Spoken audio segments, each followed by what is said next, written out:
Que la paix soit avec vous. En ce jour, je vous offre la parole de Dieu. Évangile de Marc, chapitre 10, versets 46 à 52. Jésus et ses disciples arrivent à Jéricho. Et tandis que Jésus sortait de Jéricho avec ses disciples et une foule nombreuse, un mendiant aveugle, Bartimée, le fils de Timée, était assis au bord de la route. Apprenant que c'était Jésus de Nazareth, il se mit à crier : « Jésus, fils de David, aie pitié de moi !» Beaucoup de gens l'interpellaient vivement pour le faire taire, mais lui, il criait de plus belle : « Fils de David, aie pitié de moi !» Jésus s'arrêta et dit : « Appelez-le. » On appelle donc l'aveugle, et on lui dit : « Confiance, lève-toi, il t'appelle. » L'aveugle jeta son manteau, bondit et courut vers Jésus. Jésus lui dit : « Que veux-tu que je fasse pour toi ? » « Rabouni, que je vois. » Et Jésus lui dit : « Va, ta foi t'a sauvé. » Aussitôt, l'homme se mit à voir, et il suivait Jésus sur la route. Parole du Seigneur. Nous venons d'entendre la parole du Seigneur, de notre Seigneur Sauveur Jésus-Christ. Et voilà commence la parole. Jésus et ses disciples arrivent à Jéricho, et tandis que Jésus sortait de Jéricho avec ses disciples, une foule nombreuse était avec lui, le suivait. Alors on comprend tout de suite que Jésus arrive dans un endroit, là c'est Jéricho, et après il sort de Jéricho. Il y a un passage. On ne connaît pas ce qui s'est passé à Jéricho. Par contre, on sait qu'à la sortie de Jéricho, il y arrive un événement important. Il y a toujours une foule nombreuse qui le suit. Jésus est là, accompagné de ses disciples, de ses apôtres, et d'une foule qui le suit, partout où il va. En sortant de Jéricho, puisqu'il est rentré et sorti, il y a un mendiant qui est aveugle. On connaît son nom, Bartimée, fils de Timée, c'est-à-dire on a une descendance qui est expliquée. Et il était assis au bord de la route. Apprenant que Jésus de Nazareth se mit à crier : « Jésus, fils de David, aie pitié de moi !» Je m'arrête là pour vous dire que le mendiant lui-même, on explique son nom. On donne un nom au mendiant. Il s'appelle Bartimée. Et on donne sa descendance, fils de Timée. Qu'est-ce qu'il se passe ? Jésus qui passe, Bartimée qui est là en bord de route, il se mit à crier « Jésus, fils de David ». On comprend que la descendance est importante, puisque Bartimée lui-même est cité par son nom et fils de Timée. Et là, lui-même crie « Jésus, fils de David, aie pitié de moi ». Dans ce passage, il est important que la descendance est la lignée qui nous permet de comprendre comment Jésus a toute une lignée lui aussi. David, l'Ancien Testament, on remonte très loin, puisque en remontant jusqu'au tout début de cette lignée, fils de David, le père des pères, on va dire, dans la lignée descendante, c'est Abraham. C'est important dans la vie de respecter, de suivre sa lignée, parce que ça nous permet toujours de pouvoir connaître d'où nous venons. Il est important de savoir d'où nous venons. On l'a au début de l'histoire, il rentre dans un endroit et il va dans un autre endroit, il sort de cet endroit. Là, Jésus est appelé Jésus, fils de David, c'est-à-dire de la descendance. Et lui-même, Bartimée, est cité comme fils de Timée. La descendance est importante. C'est-à-dire on est tous descendants du Fils de Dieu. On est tous descendants d'Abraham. Abraham est descendant lui-même de Adam et Ève. On revient à l'origine. Ça nous permet de comprendre la vie, comment elle est faite, comment elle s'est construite cette vie. Elle s'est construite par nos descendants. Et si on remonte à nos descendants, vraiment le point de la création, Adam et Ève, tout en ayant après des temps forts marqués, des représentants marqués par l'histoire de Dieu, qui sont comme Noé, Abraham, David, Isaïe, et là, la lignée, toute cette lignée descendante de Jésus explique la venue de Jésus. Et Jésus est là. Et qu'est-ce qui se passe sur ce mendiant qui reconnaît sa descendance? Il cite Jésus, fils de David. C'est-à-dire, il unit toute l'histoire de la vie de Dieu à Jésus. Il ne coupe pas le lien. Il certifie le lien en lui demandant de sa descendance à lui-même qu'il l'aide, qu'il le sauve.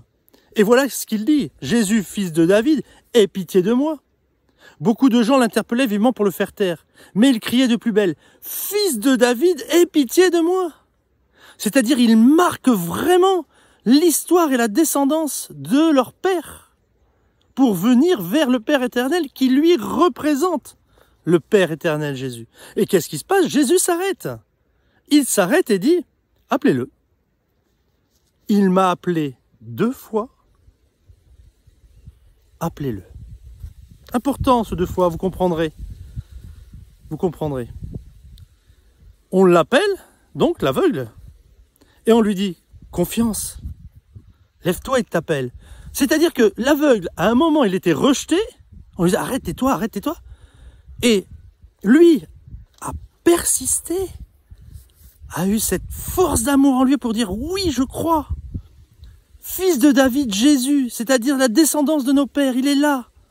Lui peut quelque chose pour moi. Il est venu pour ça. Et il continue. Et qu'est-ce qui se passe? Au bout de la 2e fois, Jésus dit, mais appelez-le, moi. Appelez-le. Il m'a appelé 2 fois. C'est-à-dire, c'est pas un appel dans le vide. Une fois appelé, je t'appelle, hop, tu rappelles pas derrière, c'est que c'est pas important. Tu insistes, c'est que c'est important. Et il le dit 2 fois. Et Jésus prête attention, bien sûr. La 2e fois, ça veut dire, là, je t'appelle vraiment. Et le Seigneur dit, amenez-le-moi, amenez-le-moi. Appelez-le, appelez-le. Il m'a appelé, appelez-le. Et qu'est-ce qu'il fait? L'aveugle, on lui dit confiance maintenant. On lui dit, non, maintenant on lui dit confiance, ça y est. T'as été entendu. T'as été entendu. C'est-à-dire comme nous, quand on appelle le Seigneur, quand on se tourne vers le Seigneur. Quel appel doit-on faire au Seigneur en disant, Seigneur, voilà, c'est-à-dire un appel comme ça, sans rien, mais un appel qui est fait avec le cœur et l'amour, et qui est répété, on va dire, au moins 2 fois, pour certifier que c'est un appel du cœur et un besoin sincère. Là, le Seigneur prête attention. Et c'est à ce moment-là que le Seigneur, en prenant l'appel de celui qui lui demande, dit « Amenez-le-moi !» Qu'il appelle, qu'il vient vers moi. Et là, à ce moment-là, le Seigneur porte attention à lui. Porte attention à lui et va vers lui. Et il lui dit à ce moment-là, puisque lui, joyeux d'entendre ça, aie confiance. Les autres lui disent, aie confiance. J'ai envie de dire, t'as de la chance. T'as vraiment de la chance. Il t'appelle, il a fait attention à toi. Alors aie confiance. Ça y est, ton appel est entendu. Et alors lui, de joie, il bondit, il court, il va vers le Seigneur. Rien ne l'arrête. Et le Seigneur lui dit, Jésus lui dit, que veux-tu que je fasse pour toi?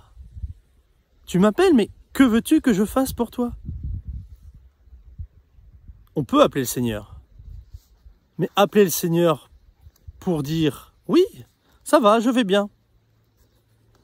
Ça continue. Mais quand on appelle le Seigneur, d'un appel de cœur et d'amour, et que le Seigneur vient vers nous, c'est qu'il y a un moment important dans cette demande. C'est-à-dire, c'est important de demander. minimum 2 fois. Et après, on ne peut que demander parce que c'est très important. Le Seigneur s'arrêtera tout le temps. Il se posera, il écoutera et il demandera, mais qu'est-ce que tu veux que je fasse pour toi? Dis-le-moi, qu'est-ce que tu veux que je fasse pour toi? Et l'aveugle lui répond, Rabouni, que je vois. Rabouni, ça veut dire maître. Maître, que je vois. Sa foi est tellement grande qu'il dépasse la demande, qu'il va au-dessus de sa demande, c'est-à-dire l'impossible. Il demande l'impossible. Et demandant l'impossible, ça se lie en même temps à la foi qui vient d'un engagement sincère à la demande. Et cette demande, quand elle est sincère et engagée, on peut demander l'impossible à Dieu, parce qu'on croit en lui. Croire en lui, c'est avoir un engagement par la foi. C'est-à-dire, quoi qu'il arrive, je sais que ce que je demande, il le fera, parce que je crois en lui, sincèrement. Alors je peux tout lui demander. L'aveugle lui demande que je vois. Que je vois. Il a cru en lui sans le voir. Il l'a appelé sans le voir. Il demandait d'être entendu sans le voir. Et le Seigneur, voyant sa foi, entendant sa foi, comprenant que cet homme-là ne voit même pas Jésus qui passe, il entend des bruits, il entend une foule, il a entendu parler de lui, il dit c'est lui, je ne peux pas le laisser passer. Je dois vraiment l'appeler. Il l'appelle 2 fois. Il n'arrête pas, on l'empêche, il n'arrête pas. Il ne l'a pas vu. Il ne sait pas qui il est, mais il sait que c'est un descendant des pères qui ont œuvré pour la gloire de Dieu. Et la foi est là. Alors il se dit, oui, lui va me sauver. Parce qu'il a tout mis, son cœur d'amour et dans la foi, dans le Sauveur. Et qu'est-ce qu'il fait quand on met cet engagement, sans l'avoir vu, en l'aimant, en ayant entendu parler de lui? C'est un amour infini, c'est une foi sincère. Eh bien c'est comme nous. On n'a jamais vu Jésus. On n'a jamais entendu parler de Jésus. On connaît les descendants de Jésus. Mais qu'est-ce qui nous fait qu'on se tourne vers lui pour lui demander de quoi on a besoin? Parce qu'on a la foi. Ceux qui se tournent vers le Seigneur avec la foi de savoir que le Christ est vivant et notre Dieu, qu'il est le Fils de Dieu et Dieu lui-même, qu'il porte attention à celui qu'il appelle avec amour et de tout son cœur. Le Seigneur répond, que veux-tu que je fasse pour toi, puisque tu crois en moi, sans m'avoir vu? Et il l'a dit, le Christ, à Thomas, quand Thomas a douté qu'il était apparu avec les apôtres. Et Thomas a dit, tant que je ne le verrai pas, je ne mettrai pas mes doigts dans ses trous et ma main dans sa plaie, je croirai. À ce moment-là, le Seigneur lui apparaît et il tombe à genoux. Thomas dit, mon Seigneur et mon Dieu. Et le Seigneur lui répond, heureux ceux qui croient sans voir. C'est une œuvre d'amour magnifique, immense, sincère, véritable. Et bien là, on a vraiment dans la parole de l'aveugle, Bartimée, qui explique qu'il croit depuis très longtemps par les descendants. Mais l'acte accompli de Dieu Sauveur, il l'entend passer. Il entend la foule. Et là, sans voir, il voit déjà. Alors cette vision qu'il a dans son cœur d'amour lui fait lui demander maintenant, je veux te voir vraiment Seigneur, que je vois. Et le Seigneur lui répond, va, ta foi t'a sauvé. Aussitôt l'homme se mit à voir et il suivait Jésus sur la route. On commence par la route et on arrive encore à la route. Il est le chemin. Par cette foi que le Seigneur lui dit, ta foi t'a sauvé parce que tu as cru aux descendants qui m'ont annoncé pour venir vous sauver. Tu as cru au passage sur ma route dont tu entendais les foules qui me suivaient. Tu as cru en moi sans même me voir. Tu as crié vers moi et je t'ai écouté. Et je t'ai appelé. Et tu as demandé et je t'ai exaucé. Voilà comment notre cœur à Christ, pour aller vers Dieu le Père, comment peut-on vivre la foi tout en ayant une demande particulière à lui faire. Et si cette foi est là, il nous le dira à nous aussi. Va, ta foi t'a sauvé. Et à ce moment-là, la foi, quand elle est en nous, quand elle embrase notre cœur, qui est le cœur de Jésus qui vient en nous et nous donne cette force d'amour qui déplacerait toutes les montagnes, on le suit, puisque Bartimée dit, il suivit Jésus sur la route. Voilà mes frères et mes sœurs, la parole de la foi. La plus grande foi, ce n'est pas de voir, ce n'est pas d'avoir touché, ce n'est pas d'avoir, on va dire, rencontré des personnes particulières pour nous dire qu'ils attestent, non. La foi, c'est d'abord l'histoire qui est annoncée de par nos parents qui nous ont transmis cet amour du Christ, nos grands-parents qui nous ont parlé de Jésus, qui nous ramènent jusqu'à la descendance des pères de David, d'Abraham, pour nous dire qu'ils ont tout annoncé, eux. Et comme on a eu la foi de l'écoute, on peut se tourner vers notre Seigneur et lui demander, avec foi, tout ce que l'on veut, parce qu'il exauce. Et il nous dit, tu as la foi, tu seras délivré par cette foi, tu seras guéri par cette foi. Tu demanderas et ça sera exaucé par cette foi. Alors il faut vraiment, vraiment garder la foi, c'est-à-dire entretenir cette foi, l'entretenir par la parole du Seigneur. Ça nous permet de vraiment nous nourrir et aussi d'écouter, comme il le dit, l'histoire de nos descendants, qui nous rappellent qu'eux-mêmes se sont engagés dans leur foi et dans la foi à suivre le Dieu d'amour au temps de l'Ancien Testament, par Moïse, Abraham, David, Isaïe, les prophètes, les évangélistes. Et là, l'acte a été signé par la présence de Dieu lui-même sur terre. À notre tour maintenant, comme nous avons la foi d'avoir entendu nos ancêtres, d'avoir écouté la parole de Dieu, la foi ne peut que grandir. Par cette parole, mes frères et mes sœurs, je vous souhaite à toutes et à tous de vous nourrir de la parole de notre Seigneur Jésus. Car comme cela, à chaque moment, à chaque instant où vous vous tournerez vers lui et vous l'appellerez, « Seigneur, Seigneur, j'ai besoin de toi, aide-moi. Seigneur, Seigneur, j'ai besoin de toi, aide-moi. » Et si la foi est là, la grandeur de l'amour tournée vers Dieu est là, il répondra toujours. Soyons attentifs à sa réponse, parce qu'il nous donne toujours une réponse pour nous relever et continuer à marcher à sa suite sur la route. Voici la parole que je vous ai offerte de tout mon cœur. Je vous dis à très bientôt et que la paix soit avec vous.